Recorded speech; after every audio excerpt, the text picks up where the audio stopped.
Hello friends, welcome to my channel CM cooking blogs.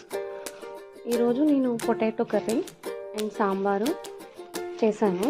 యాక్చువల్గా చేసేటప్పుడు మనకి వేస్ట్ వస్తుంది కదా, ఆనియన్స్లోనేమో ఈ వేస్ట్ అండ్ ములక్కాడలో ఈ తొక్కు అండ్ మనం పీల్ చేస్తాం కదా, అంటే చెక్కు తీస్తాం కదా పొటాటోస్ని, వీటన్నిటిని మనం వేస్ట్గా పడేస్తూ ఉంటాము.